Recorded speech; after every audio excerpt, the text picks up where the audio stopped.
Bueno, muchas gracias Alfredo, muchas gracias a todo el equipo. Para mí es un honor estar acá con tanta gente importante y con tanta trayectoria. Y bueno, volver a Valparaíso también siempre es un placer eh, lleno de sorpresas.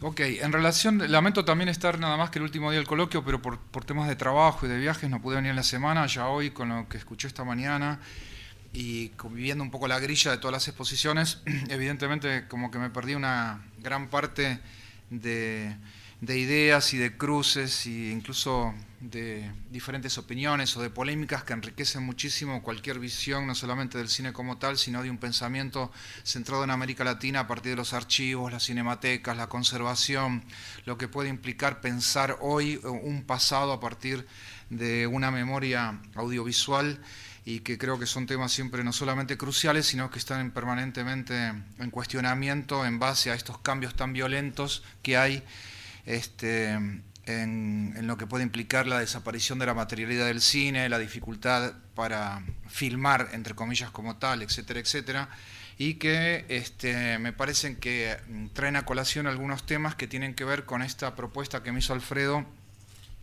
de hablar en relación a una expansión de lo que podría ser el tema de los archivos hacia otras tecnologías, que en su momento era como un tema desde folclórico hasta estrafalario, y hoy es algo crucial del momento que el cine está en su materialidad fotoquímica, mecánica y eléctrica. Está complicado de verlo como tal o en lo que es en cuanto a este simulacro o este paso al digital, que es entre fascinante y traumático, ¿verdad? De hecho, quería mencionar varias cosas, ¿no? En cuanto a algunas cosas que hoy estaba escuchando esta mañana acá, en lo que puede implicar establecer un archivo, pensar qué es lo que puede implicar un acervo. Y toda una temática, aprovechando que se mencionó a Jean Mitry, ¿no? Recordemos también este libro tan importante, poco trabajado o poco usado en la academia, de Mitry, que es la historia del cine experimental, ¿verdad? Es decir, no por nada, él en un momento escribió ese libro, que me parece que hace todo un recorrido, es absolutamente pionero, ¿no? Creo que más o menos está paralelo a lo que es cine expandido, a algunas obras de McLuhan, pero claro, ya Mitry estaba como pegando una visión sobre lo que Arlindo Machado u otros actores llaman otros cines, que me parece importante porque ya incluso había como una introducción a lo que podía ser el videoarte, Bill Viola, cosas que después se incorporaron a esta entelequia que podría ser el audiovisual como tal. De hecho han aparecido algunos libros bastante curiosos, ¿no? Ayer se estrenó una nueva película de Jean-Louis Comolli, gran teórico y realizador, ex director de Caillou Cinema hasta los años 70 y pico y demás, que se llama Documental Fragmentos de una historia, que lo presentó uno de sus productores en Buenos Aires, que es Richard Copán, uno de los que trabaja y fundadores de Film DC, esta gran productora de documentales, ¿verdad? Entonces, verá, era interesante ver cómo Lee lee la historia del documental en cuanto a cosas que se hacían hoy, porque es una lectura absolutamente caprichosa, discutible, canónica para algunos lados, pero por otro lado, ¿no? Todo el derecho de alguien de que traza una historia del documental, que cualquier otra persona podría decir, pero ¿qué pasa acá? ¿Por qué tomas estos autores? ¿Por qué no tomas otros? Y además la estética. Yo la tenía acá, tenía algunos fragmentos, porque estaba circulando, tenía una versión en Vimeo, pero que bueno, quedará por otro momento. Incluso sería bueno que quizás el año que viene se pueda pasar acá, porque en realidad es un documental sobre archivos documentales, ¿no? Que es el tema quizás que más puede interesarme en estos momentos, y en relación a que Comolli lo plantea con una estética que dialoga de una manera un poco conflictiva con lo que son las historias del cine de Godard, en cuanto y a otro trabajo que tiene Godard que se llama Video o Guión de la película Pasión, en donde ahí Godard está de espaldas en todo el material. Entonces de espaldas tiene una pantalla adelante y comenta la película Pasión. Curiosamente, en Historias del Cine, Godard está de frente, como una máquina de escribir, y habla y se refiere a las películas. Comolli en toda esta película está de espaldas, se le ve la nuca, escribe con la mano textos, frases cortas, o sea que es impactante. ¿Por qué? Porque primero escribe, después cita la frase, y a partir de la escritura y un pensamiento pasa a las imágenes de archivo, ¿no? No sé, Lumière, de Lumière a Jean Rouge, de Flaherty a a cantidad de autores contemporáneos, entre ellos este famoso trabajo que tiene Maurice Pialat a principios de los 60 sobre la periferia de París, etcétera, etcétera. Y lo que es interesante es que alguien ayer del público le dijo, pero esto no dialoga a Richard Copán, el productor, esto no dialoga con las historias del cine.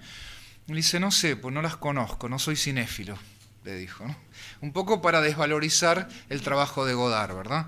Y dentro de esto quería mencionar una obra que que está por entrar a imprenta, de Comolli, que creo que es el primer libro que se ocupa de esta temática del digital, que precisamente el título del libro es de l'argentique au numérique, ¿no? De las sales de plata a lo virtual, a lo numérico, cosa que llama bastante la atención, porque a este momento es como que este gran teórico francés, todo este tema del video, del digital y demás, no lo trata, y al mismo tiempo la paradoja, que como las historias del cine, hace una historia del documental o del cine documental en video digital, ¿verdad? Cosa que me parece también central, tanto como la elección de Godard, cuando durante 10 años está haciendo las historias del cine, unas historias del cine que están escritas en imagen electrónica y en imagen digital.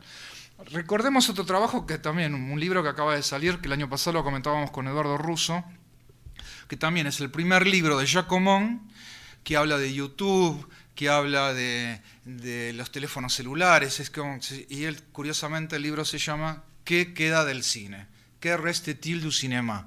En donde hay una visión un poco entre irónica, mala leche, y también, sí, interesante porque toma este fenómeno del paso hacia lo digital, de lo que son los soportes analógicos, de una manera en donde ironiza mucho sobre el concepto de cine expandido de Jean Youngblood, sobre el concepto del Atlas Mnemosyne de Abby Warburg. Dice, hoy todo el mundo está hablando de estas cosas que para mí son absolutamente ridículas y no tienen como mucho sustento teórico, pero de todas maneras que él se refiere a esto, ya llama mucho la atención en cuanto a que empieza ayer, pasé una película a mis alumnos que está en YouTube, ¿verdad? Recordemos que en 1 o 2 días de YouTube se sube tantos materiales a nivel de duración como toda la historia del cine, ¿no? Obviamente, claro, el 99% es desechable. Y por otro lado, esto es lo que escuchábamos hoy, ¿no? Materiales que nunca se pudieron ver por la dictadura, porque estaban perdidos, esto y lo otro, y hoy tengo acceso a una cantidad de películas chilenas porque están online, ¿verdad? Dentro de una experiencia de percepción que no es la del cine, la del proyector, la de la sala oscura, etcétera, etcétera. Y por otro lado, qué bueno esta iniciativa porque implica, yo creo, un acceso impactante, como bien decían hoy varios autores, particularmente para América Latina, para gente joven en Chile que nunca tuvo contacto directo con esos materiales, más allá de estos libros increíbles que se han escrito, algunos por algunas de las personas que están acá, en donde trazan toda una historia de la memoria, de cómo se construyeron los acervos.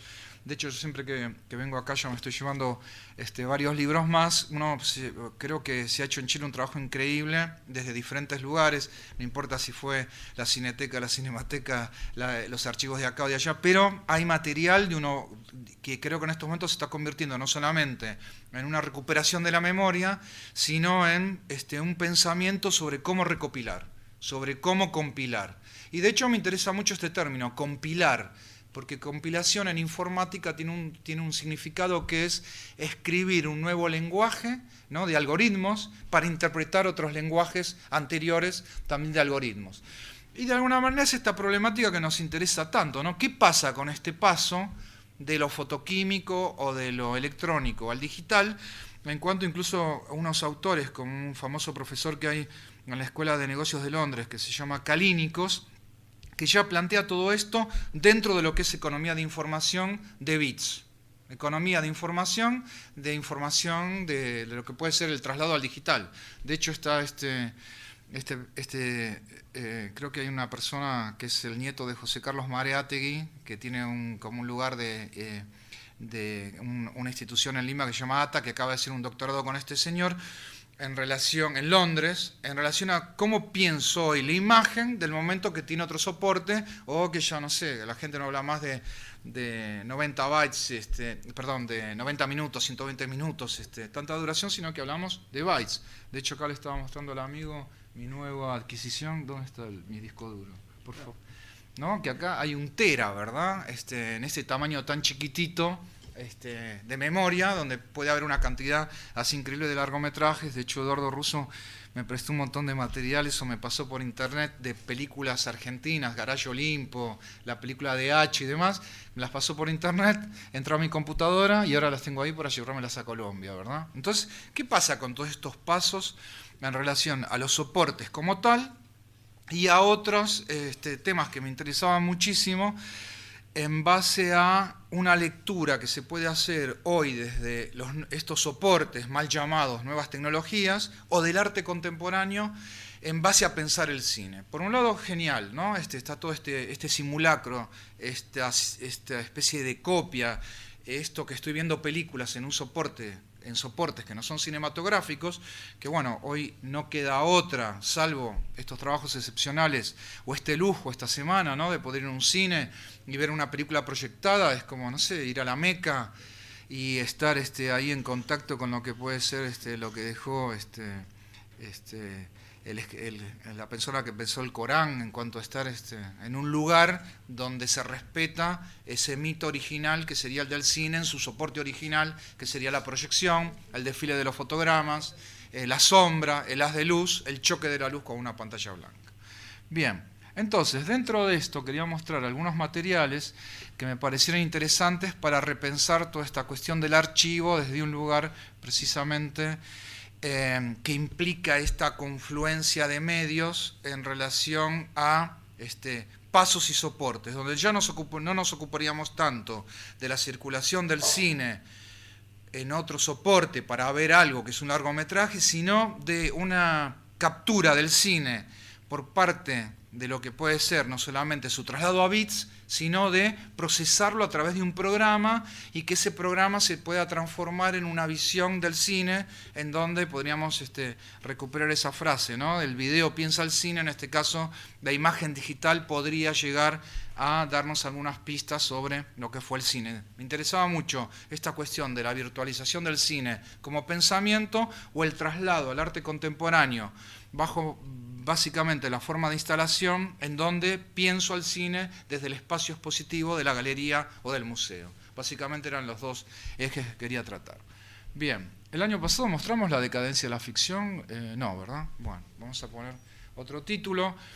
Vamos a ver primero un material bastante interesante que hace una persona que está ligada a Hollywood, porque de hecho tiene su estudio ahí, que es Pat O'Neill, que acaba de hacer una película que yo la asocio mucho con uno de los últimos largos de David Lynch, que es Imperio, que son dos películas que están hechas alrededor de Hollywood y que a partir de un proceso bastante complejo de realización se transforman como en reflexiones sobre el cine como tal. ¿Está leyendo? ¿Sí?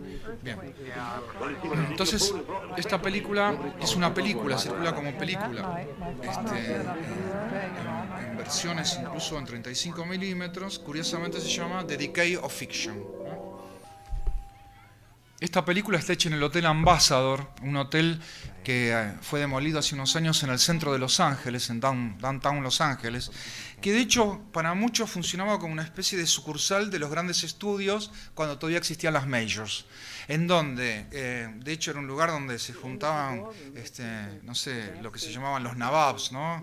Millonarios, con las actrices que financiaban. Es el lugar donde debuta Marilyn Monroe con su primer trabajo publicitario. Es el lugar donde asesinan o atentan contra Robert Kennedy, que no sobrevivió a esa situación. Y además es un lugar impactante porque se rodaron más de 1100 largometrajes en los pasillos de ese hotel, en donde se mezclaba mucho la idea de locación real con la de estudio, un lugar que está a 1 kilómetro de los estudios de Hollywood como tal, y que desde el centro de Los Ángeles se transformaba como en un lugar donde yo podía trabajar filmación y demás.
Entonces este señor, ya con el hotel en ruinas, durante varias jornadas de filmación, registra sistemáticamente en 35 milímetros, usando mucho trípode, carros de travel y demás. Elige como numerosos lugares de este hotel que ya estaba abandonado y en desuso, ¿verdad?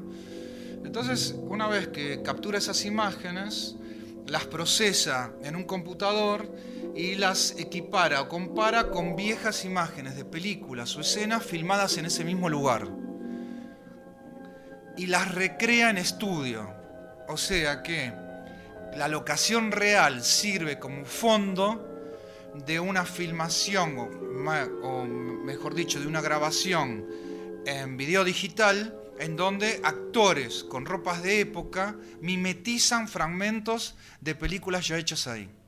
Entonces, por un trabajo de incrustación o de perforación, a partir de las imágenes 35 va pegando estas imágenes que están hechas con fondo azul en chroma key, va pegando, manejando el mismo punto de vista y la perspectiva, lo que trabaja con los actores en las locaciones reales.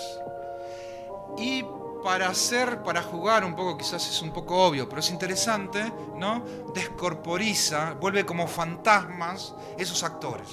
Entonces como que yo estoy recorriendo, ¿no? Casi siempre hay movimientos de cámara, ¿no? Travelings en general, panorámicas y demás. Es como que yo voy recorriendo el hotel y al mismo tiempo aparecerían como esos fantasmas que no son los pasajeros, serían los actores y las secuencias de las películas filmadas ahí, pero recreadas nuevamente en un estudio. Un trabajo muy complejo, muy caro, muy difícil, que circuló muy poco, ¿no? Este señor es un diseñador que trabaja en Los Ángeles, pero que me parece notable. ¿Por qué? Porque es como que escribe una historia subjetiva, particular, caprichosa, pero es como que esa localización o geolocalización me implica como volver a imaginar lo que ahí se filmó. O, no sé, es como que yo vuelvo a cantidades de experiencias que se han hecho así, ¿no? Por ejemplo, no sé, cuando uno recorre ciudades muy mediatizadas, ¿no? Los Ángeles, Nueva York, Berlín, Río de Janeiro, ¿no? Es como que uno va recorriendo la ciudad y se va imaginando las películas que se filmaron ahí o lo que uno recuerda de lo que se hizo ahí. Por ejemplo, la Plaza Bolívar en Bogotá, la Plaza Murillo en La Paz, la Plaza de Mayo en Buenos Aires, lugares excesivamente mediatizados por el cine, pero que yo recuerdo sucesos históricos o de ficción por el cine, no por la historia. Un proyecto muy interesante, muy lindo, que hay varios, ¿no? Hay otro parecido con la ciudad de Berlín y demás. Pero que en todo caso surgen de esta hibridez y combinación de una memoria del cine que paradójicamente nunca quiere recurrir a los archivos para capturarlos y ponerlos, sino que los recrea. Esos archivos los ubica en la filmación, en la locación real. Y hoy este trabajo además se vuelve muy sintomático porque al hotel lo voltearon hace unos años, ahora funciona creo que una empresa de gas, una de esas cosas horribles de pérdida del patrimonio público que en Estados Unidos prácticamente está muy desprotegido. Y entonces claro, es que no solamente esto queda como una memoria del cine, sino queda como una memoria de ese lugar donde se filmaron tantas películas, ¿no? Incluso es muy impactante, por ejemplo, la parte, ¿no?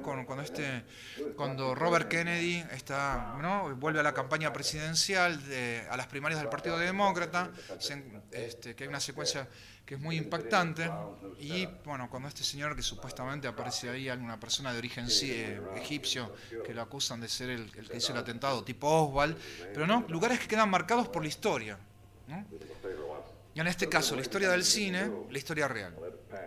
Interesante, ¿eh? Es como que este señor va armando con un recorrido que no tiene un valor de conservación o este trabajo fantástico que se están haciendo en las cinematecas de recuperar, pero sí hay como un imaginario en donde yo lo pongo en funcionamiento únicamente por la máquina digital. Hacer esto en fílmico, por más que yo tuviese presupuesto y pudiese, no es un tema tan económico, sino que el tema de trabajar esto en truca era muy difícil, sobre todo sectorizar, ubicar con movimientos de cámara, reconstruir y fundir en este sentido como lo usa este director, ¿no? Entonces es como que el movimiento de cámara marca un desplazamiento de la mirada. Ese desplazamiento de la mirada en ese hotel implica recuperar una historia del cine de todo lo que se filmó ahí. Interesante. Pat O'Neill, La decadencia de la ficción. Un largometraje híbrido, ¿verdad? Bien, vamos a pasar a otro trabajo. Ahora vamos a ir comparando un poco, ¿no? Estas dos instancias. La instancia de la creación de trabajos en un ordenador, la instancia de creación de trabajos en un espacio expositivo museístico. Une différence entre les trois salles bleu, blanc, rouge qui ne sont pas couvertes, qui sont des simples salles d'exposition, si tu veux. Oui. À ciel ouvert, les autres peuvent être, non, les salons non plus. Enfin, je sais pas, tout ça c'est à voir si jamais ça se construit. La sortie alors de la dernière salle. Et la sortie de la dernière salle se fait par là. Et on Vamos a dar un premio al que reconoce esta voz. Je ne sais pas, entrer par la sortie aussi s'ils veulent. Oui. Et parcourir. Celle-là serait entièrement Es la voz de couverte. Eduardo Russo.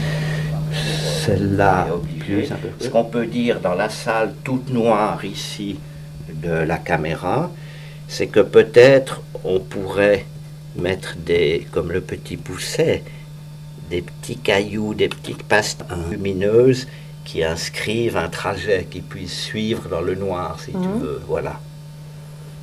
Et qui ferait penser aux cailloux du petit Pousset. Voilà.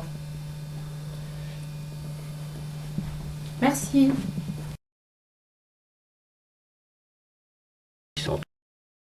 Alors, je pensais mettre aussi au dos de Chaplin un plan de Mickey, qui est aussi le Mickey qui part vers l'ouest avec le revolver. L'idée m'en a été donnée, mais que j'ai abandonné, que c'était Mickey en Arabie Saoudite aussi, mais ça ferait redite comme ça. Et c'est beaucoup mieux, c'est de Mickey qui fait le western, qui part vers l'ouest, c'est-à-dire vers Hollywood et comme ça.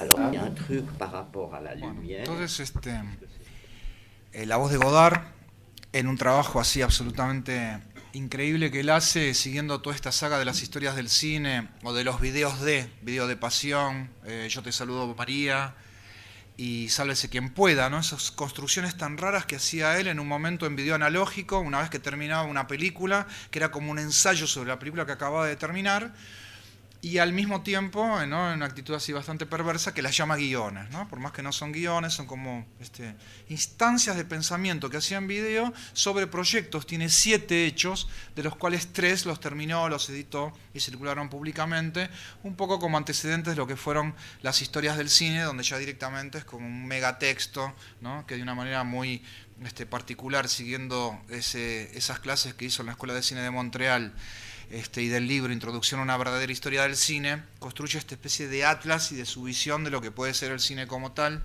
Interesante su propuesta, en su visión. Uno le puede, por supuesto, hacer críticas muy fuertes, por ejemplo, que prácticamente no conoce poco y nada del cine de América Latina o de otras latitudes. Los franceses, por supuesto, siempre con esa tendencia de mirarse demasiado el ombligo. Pero, por otro lado, un trabajo trascendente en cuanto a pensar el cine desde un lugar y particularmente desde una isla de edición digital con un permanente montaje vertical y de incrustación, ¿verdad? Eso se traslada a este otro proyecto que acabamos de ver, que sería, no sé si acá tenemos unas imágenes más, que sería esta famosa exposición que hace en el año 2006 en el Centro Pompidou, cuando le proponen ocupar un lugar que todavía no había estado. Así, Godard está presente en todo el archivo de medios hechos por Christine Banache, donde el Pompidou compra los trabajos electrónicos de Godard, los videos, las 2 series de televisión, Tour des Enfants y 6x2. Godard también está presente. Recordemos que en el Pompidou durante largos años funciona una segunda sala de la Cinemateca paralela a Chaillot, en donde las películas de Godard están ahí, digamos, conservadas y cuidadas, y es como que Godard entra a ese tercer lugar tan conflictivo que es el espacio expositivo, el espacio de arte del Centro Pompidou, en donde durante largo tiempo se queda trabajando en su estudio de rol sobre esto que sería la Galería Sur y algo que se iba a llamar en un principio Collage de France, a partir de una propuesta que le hizo en su momento el Colegio de Francia, que iba a dar una serie de conferencias, que él le puso Colegios de Francia y lo derivó hacia la palabra collage, y después él dice, la palabra collage le va muy bien, porque todas las maquetas que yo hice para esto están hechas con cola, ¿no? Collage, el collage. Godard sabemos que esta especie de ensayo impactante que hace sobre la historia, sobre el pensamiento, sobre la filosofía, no sé, es como que el cine está en un lugar muy importante. De hecho, capaz que podemos avanzar un poco para ver la sala 1, que es esta que está acá. De hecho, son como 9 recorridos que él hace sobre el cine como tal. Esta es la sala 1, que me gusta mucho, que se llama El Mito, precisamente. Si querés, déjalo... No, déjala correr así.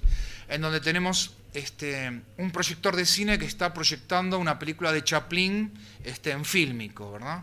Él dice, Chaplin es el mito del cine, y si hay un mito, es Chaplin. Ese proyector que proyecta la película de Charlotte está sobre una alfombra oriental. Lo que estamos viendo acá es la maqueta, el pequeño proyectual que hizo en Roll antes de pasar al Centro Pompidou, que después nunca lo terminó porque no le gustó cómo el Centro Pompidou trabajó la escalabilidad. Pero en todo caso es bien interesante cómo él lleva las historias del cine a un plano del diseño del tiempo y el espacio en una galería de arte. Entonces, a ver, si querés poner pausa acá, ¿no? Entonces ahí tenemos, está genial, ¿no? Porque tenemos a ver, el cursor, tenemos acá la alfombra persa, tenemos el proyector, tenemos la pantalla donde se ve la imagen de Charlotte, tenemos el autor de la Victoria de Samotracia, Eduardo, erudito, el autor de la Victoria de Samotracia, artista francés del siglo XIX, ahora no me acuerdo, pero entonces interviene cuadros de famosos artistas franceses y, por ejemplo, paisajes, y les pone Hollywood, ¿no? Entonces hace toda una lectura del cine en donde él dice, Chaplin era judío, a Hollywood se le dice la Meca del cine, que es el centro religioso de los musulmanes. Pone cuadros, hay todo un tema con Medio Oriente, con Palestina, retoma el discurso de Issy ayer, aquí y allá.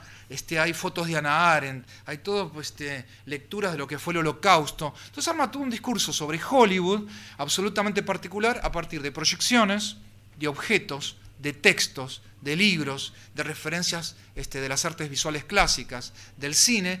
De hecho, del otro lado, donde están los textos de Hannah Arendt, hay una gigantografía de una familia argelina actual, en donde está el papá, la mamá, no sé, en las afueras de Argelia, y a partir de eso crea todo un discurso bastante complejo sobre lo que podría ser estar pensando el cine, pero un cine que está llevado, esta instancia de pensamiento, no ya como libro, no ya como videos, no ya como tantas producciones que él hizo, incluso largometrajes como Número 2, o como 2 o 3 cosas que yo sé de ella, en donde permanentemente él está comentando la película como tal, sino que acá pasa otro campo, y de una manera magistral, que sería el campo de la instalación, el campo del arte contemporáneo. Esta exposición que se iba a hacer en la sala, en la Galería Sur del Centro Pompidou, nunca se terminó como tal, porque Godard la discute. El curador fue Dominique Paigny, antiguo director de la Cinemateca Francesa, una persona que está muy involucrada con el tema del cine y el arte contemporáneo. Él tiene este famoso libro El tiempo expuesto, el cine de la sala a la galería de arte, y ahí fue cuando plantean en el Pompidou hacer 3 exposiciones muy grandes sobre cine, a partir de 3 figuras, Jean Cocteau, Hitchcock y Godard. Él dice que la única que salió mal es la que el director estaba vivo, que es Godard, ¿verdad? Por las peleas permanentes que hubo con la institución, con el Pompidou, y especialmente es como que Godard capturó esa idea central que tiene una instalación, que es diseño del espacio, la escalabilidad que va del proyecto a la construcción de lo que es una exposición como tal. De hecho, estas 9 salas nunca se construyen porque él no quiere, le parece que el Pompidou lo hace mal, y pone en muchas partes de la exposición reproducciones de esto que vemos acá, que es una maqueta que haría un arquitecto cuando construye un edificio.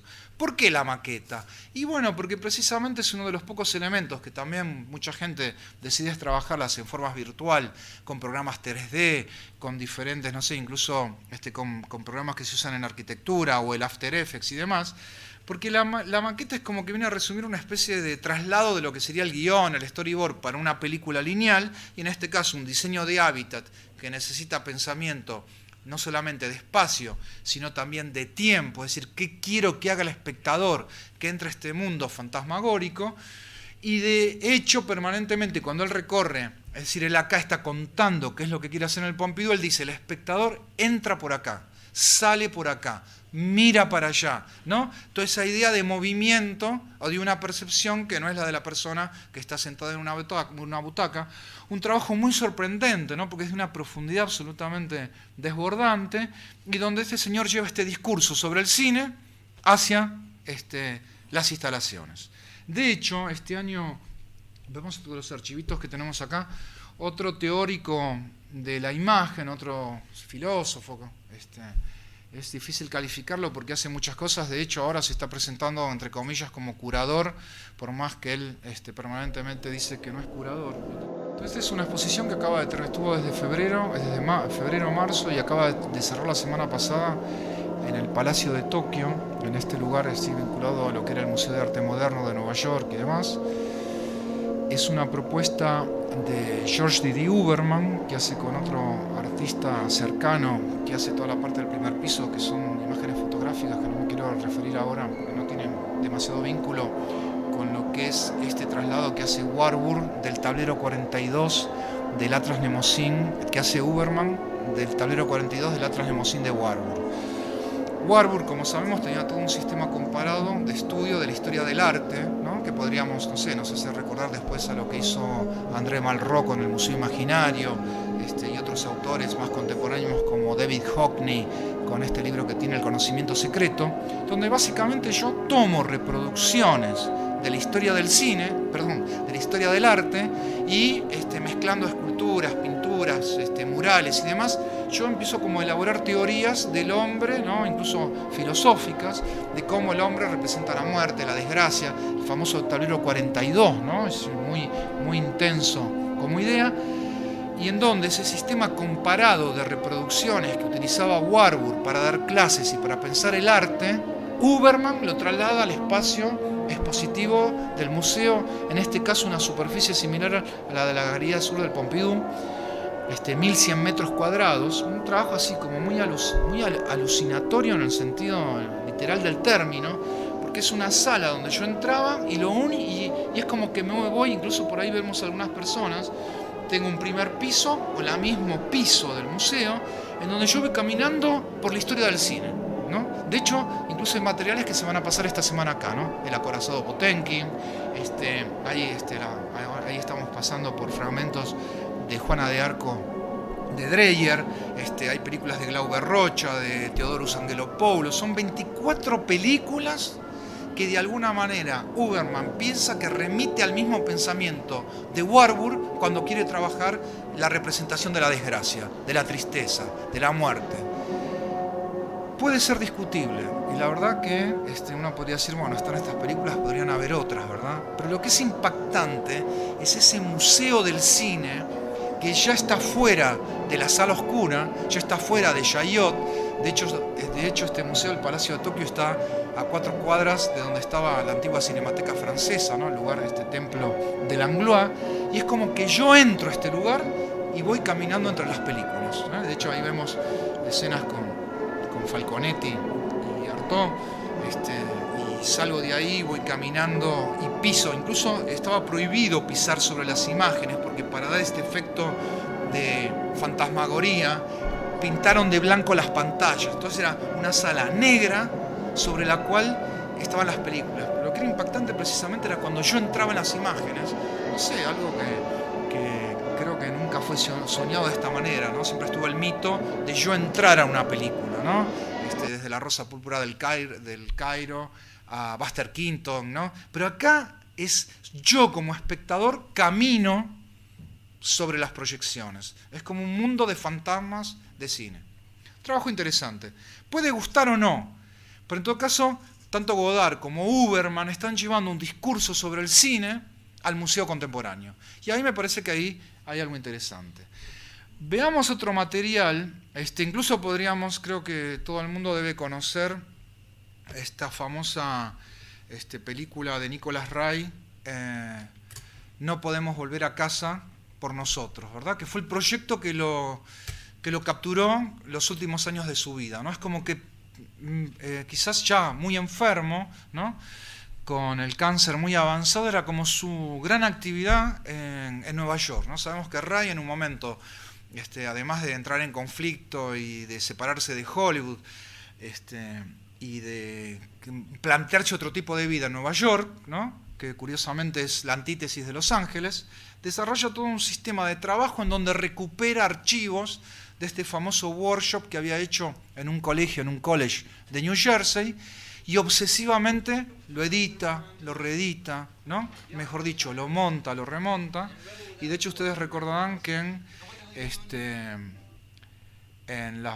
esta famosa película que tiene con Wim Wenders aparte bastante particular, ¿no? Porque hace 2 películas codirigidas con 2 directores ultra importantes que ya no están en un estado bastante lastimoso de salud. Uno es Antonioni, el otro es Nick's Movie, que hace en 1980, pero en todo caso hay una parte muy impactante de Nick's Movie donde Ray le dice: esto es lo que a mí me apasiona ahora, que es esta película increíble, ¿no? No podemos volver a casa por nosotros, en donde reproduce este sistema, ¿no? Hay un fondo y sobre ese fondo hay múltiples pantallas.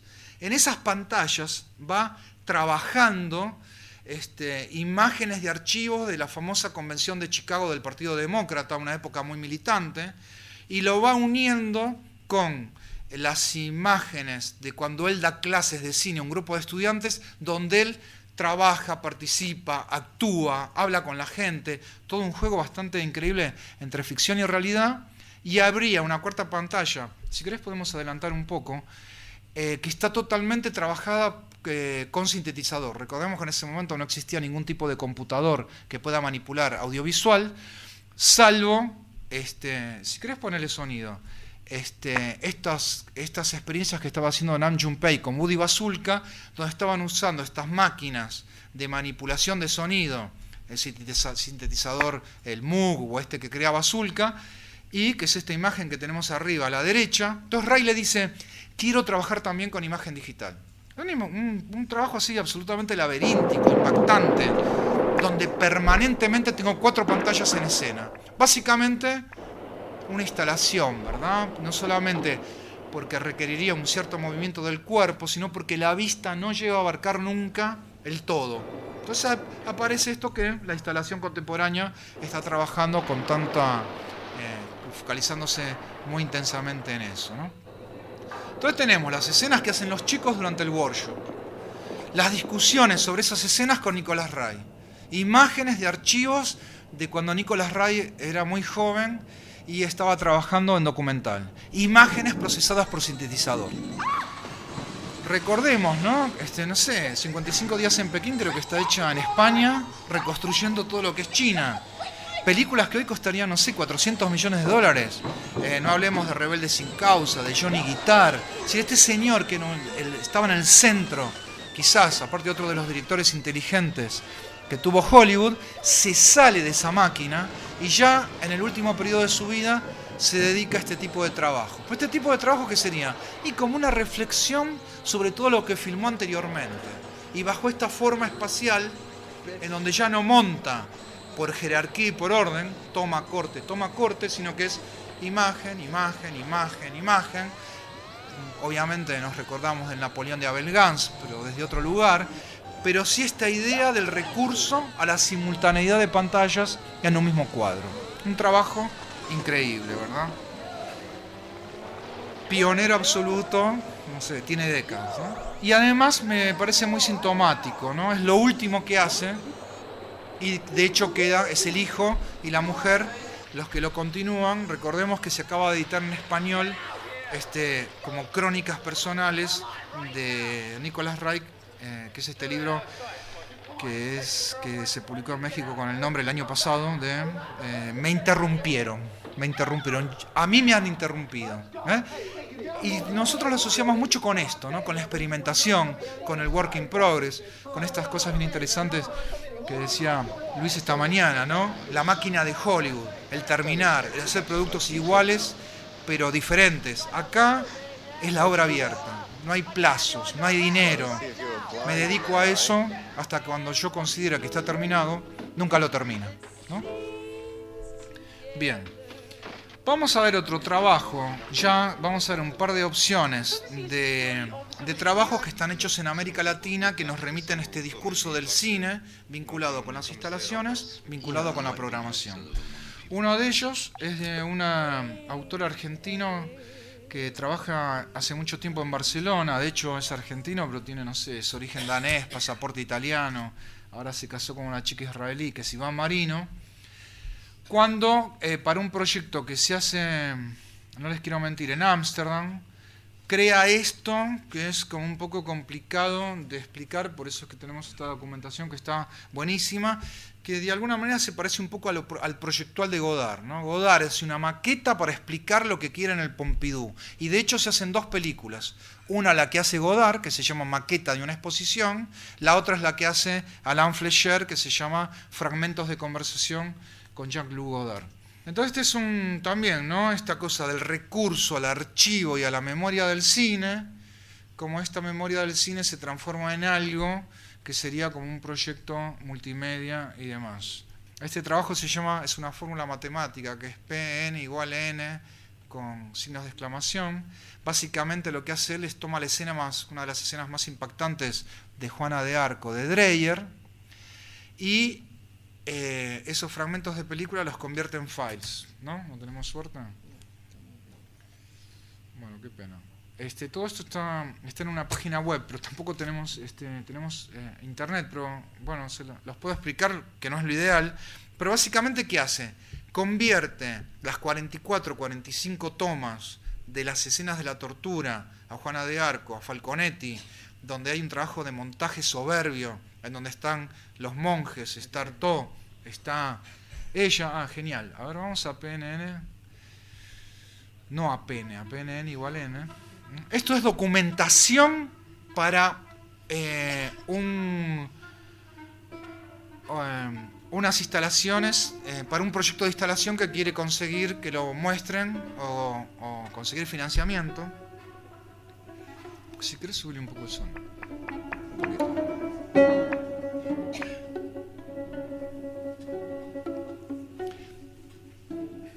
Cuando yo digitalizo, ¿no? Normalmente fragmento, además de todos los procesos de compresión o de cómo voy armando files, .mov, AVI, etcétera, etcétera, que es lo que la máquina trabaja en cuanto a leer una imagen en movimiento y sonido como un archivo digital.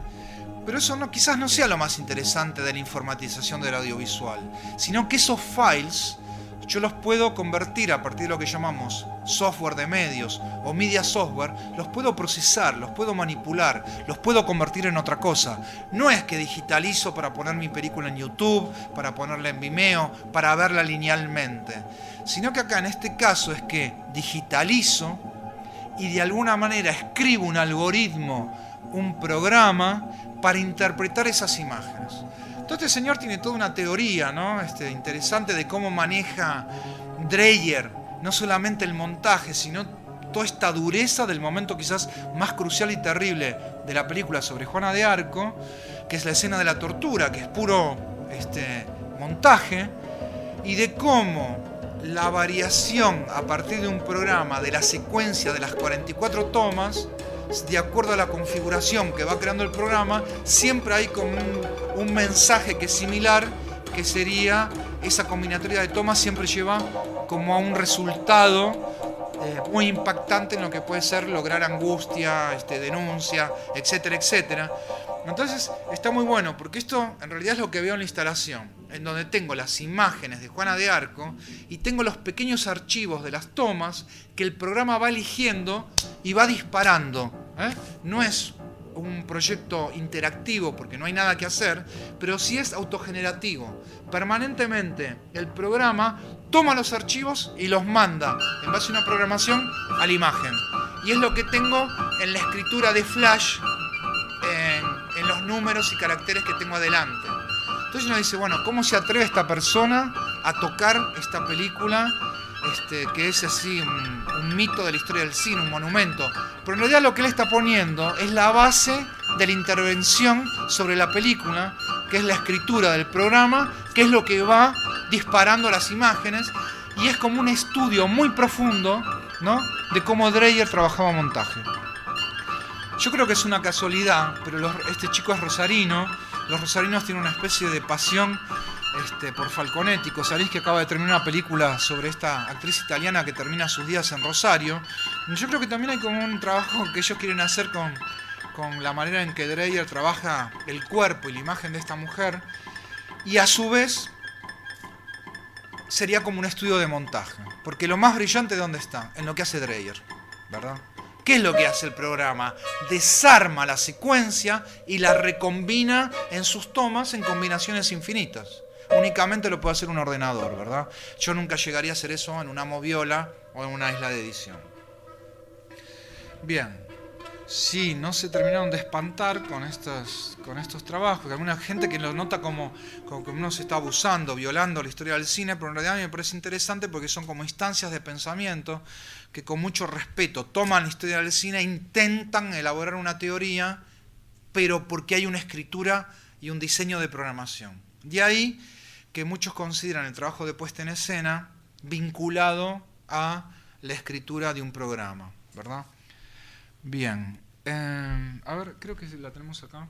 Este es un trabajo, también con los argentinos tenemos mala fama, ¿verdad? De mirarnos el ombligo. Entonces, bueno, evidentemente voy a mostrar unos trabajos de argentinos. A ver, vamos a instalaciones.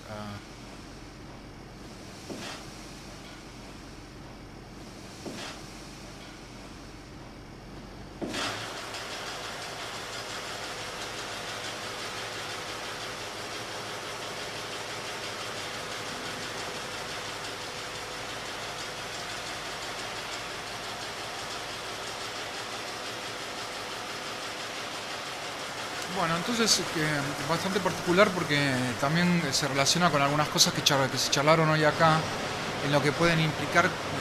Este señor trabaja a partir del archivo de imágenes que tiene el gobierno, hace toda una lectura de todo lo que son imágenes de represión a lo largo no solamente de la última dictadura militar, sino de la historia argentina, ¿no? La Semana Trágica, represiones en frigoríficos, algo que en Argentina hay demasiado porque ocurrieron demasiados hechos vinculados a lo que es represión militar, desaparición forzada de personas, etcétera, etcétera. Pero puntualmente acá lo que trabaja es acciones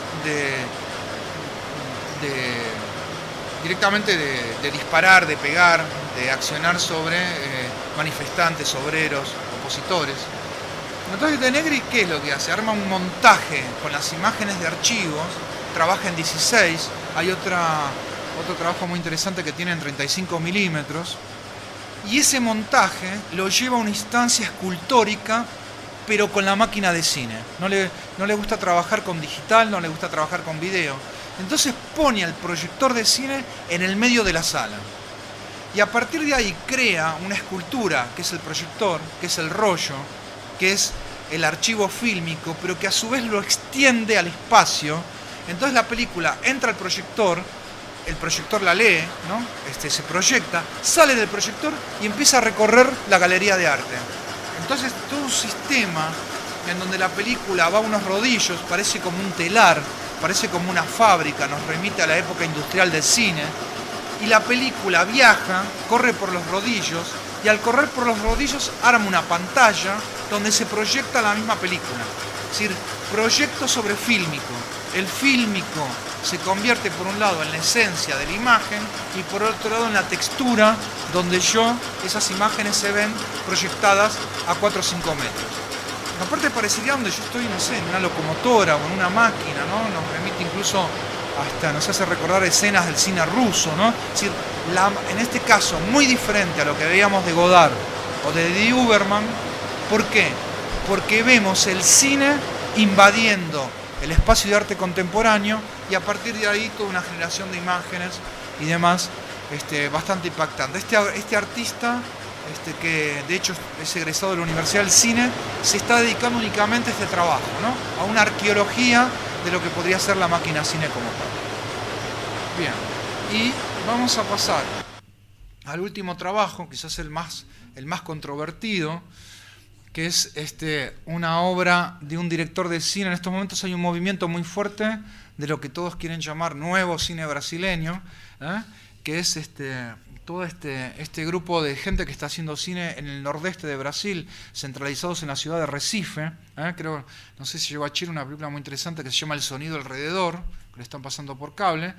Y esta es una película de otro muy joven, otro realizador muy joven que se llama Marcelo Pedroso, donde ya nos lleva al paroxismo de lo que podría ser pensar el archivo como tal, ¿verdad? Esta secuencia está hecha ya teóricos brasileños que están trabajando en esta línea. Hay dos personas que trabajaron mucho este trabajo. Uno es Jean-Claude Bernadette, teórico de cine de origen belga, que tiene este famoso libro, no sé, Imágenes del Pueblo, el cine del pueblo, una referencia. Y otra autora que se llama Giselle Weigelman, en donde ya está hablando de lo post-virtual, lo post-mediático, algo que ya trasciende lo informático, ¿verdad? Trasciende todo ese mundo que uno pensaba que iba a crear, este mundo de Matrix, de la guerra de los clones, el mundo del ordenador, el imaginario total, y donde esta teórica dice que todo este paso a las tecnologías, no solamente digitales, sino móviles, creó como una nueva instancia de lectura de lo real. Jean-Claude Bernadette también lo toma como una película que lee algo que el cine brasileño siempre fracasó, que fue la clase media alta. Bernadette dice, el cine brasileño siempre se ocupó de las clases bajas, del pueblo o de la aristocracia decadente. Dice, esta es una película que nos retrata qué es lo que está pasando hoy en el Brasil de Lula, que lo trabaja muy profundamente, y especialmente uno de los cuadros así más elocuentes de lo que puede implicar estos nuevos ricos, que son muy pocos en Brasil, pero que considerando sus habitantes son 10 o 20 millones, que se permiten todo tipo de placeres. Y en este caso es una película que fue hecha bueno, la cosa es así. Un crucero que va de Recife a San Fernando de Noronha, que es una isla que tiene Brasil en el medio del Atlántico, en donde este grupo, liderados por este director de cine, ubica a toda la gente que está permanentemente con el teléfono o con la cámara portátil, grabando el crucero. Cuando vuelven y desembarcan, les piden a los que vieron que son así más obsesivos, por no decir enfermizos, y les dice, les hacen firmar un papel a toda gente que quiere ceder su memoria para el largometraje que quieren hacer, que se llama Pacific, a pesar de que está hecho en el Atlántico. Entonces acá está un poco la explicación, ¿verdad? En diciembre del 2008, un equipo de investigación participó de viajes a bordo del crucero Pacífico. En el navío, la producción identificó a los pasajeros que estaban filmando el viaje sin realizar cualquier tipo de contactos con ellos. A partir de eso, se les propone, ¿no?, que cuando terminó el crucero, les dijeron si querían ceder el material, creo que les hicieron firmar un papel y demás, pero lo que es interesante que no es esa opción, yo te doy mi cámara, filma lo que quieras, yo soy un director de cine, vos sos un indio, un obrero, etcétera, etcétera, vos tenés derecho a ser así. No, acá es al revés, ¿no? Dejaron que el crucero terminara y le pidieron las imágenes a la gente que nunca pensaron que iban a estar trabajando para imágenes de un largometraje. Entonces, ¿qué es lo impactante de esto precisamente? No. Es la portabilidad de las nuevas tecnologías y de esa cámara que yo llevo adosado a mí y que es como el registro de lo real, ¿no? Acá había una persona que andaba con una GoPro y demás. Acá sería como otro lugar, ¿no? Es como que el documento de lo que estoy viviendo, de mi realidad. Fíjese que, ¿no?, estas fiestas que tienen todos los cruceros a la noche y demás, pero lo más interesante no es el espectáculo, sino la gente registrándolo con sus iPads, con sus cámaras portátiles, ¿no? Una cosa excesivamente compulsiva, obsesiva. 42. Un poquito más. además estos teóricos brasileños hacen como toda una lectura de este trabajo a partir de un director de cine que hace un largometraje sin guión, sin una estrategia de cámara, sin manipular a la gente que supuestamente está tomando las imágenes. Es decir, algo en donde el archivo de las tecnologías portátiles y móviles se transforma en algo que sería como una de las películas más elocuentes sobre lo que puede pensar o sobre la ideología de un cierto tipo de clase social en Alemania, ¿no? Sí, la banalidad pura, la realidad convertida en un cotidiano, pero porque yo tengo ese elemento de registro que me permite mediatizar, ¿no?